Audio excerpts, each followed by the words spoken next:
It's like riding in your car listening to your favorite mixtape. Exactly. Who uses tapes anymore? You don't use I don't have a thing for One word or phrase to describe Baby Driver. Unexpectedly Edgar Wright. I'll elaborate on that in a minute. A foot-tapping good time. We had a friend who saw this movie before us. He didn't realize this was an Edgar Wright film until the end credits, which first off is right there at the beginning of the movie. The first half of the movie honestly felt more of like an art house style movie to me. Maybe like what a big budget studio would try to do for an art house movie. Okay. But the last half is just undeniable Edgar Wright. Like, and if you've seen Shaun of the Dead or Hot Fuzz or Scott Pilgrim, you know exactly what that style is of like, it just gets ridiculous and over the top. It goes to that crazy place that you're like, well, how is it going to get any crazier? And then it somehow does. I thought it was a really, really good original movie.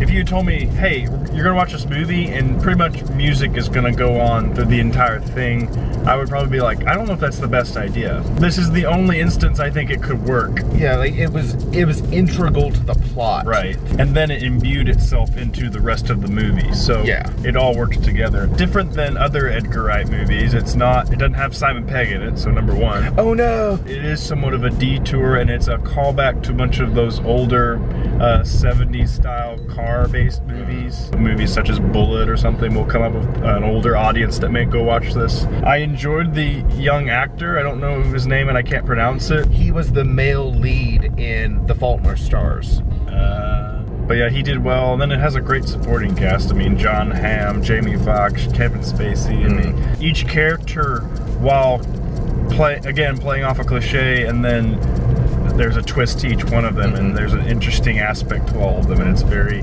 cool. The soundtrack is great. It just bleeds into the story, bleeds into the filmmaking process itself.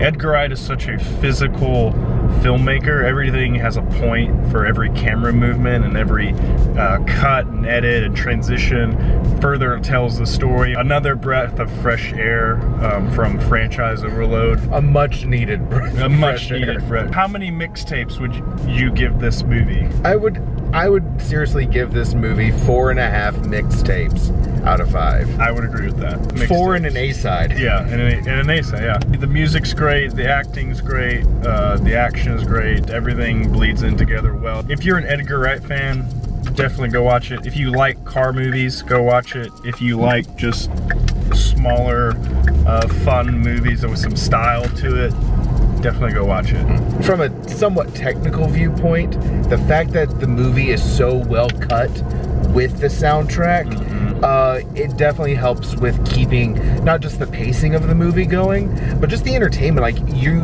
find yourself getting into the songs as you're watching all of these actions and set pieces happen. So it's just a really enjoyable film. Thanks for tuning in. Hopefully you go out and check out the movie. We'll be back next week with more reviews. Be sure to subscribe, like our stuff, go to our YouTube page. We'll have a link at the end of this. Want to thank our sponsors, 1-800-GIVE-ME-PIZZA. Don't drive, just dial, and we'll catch you next week. See ya.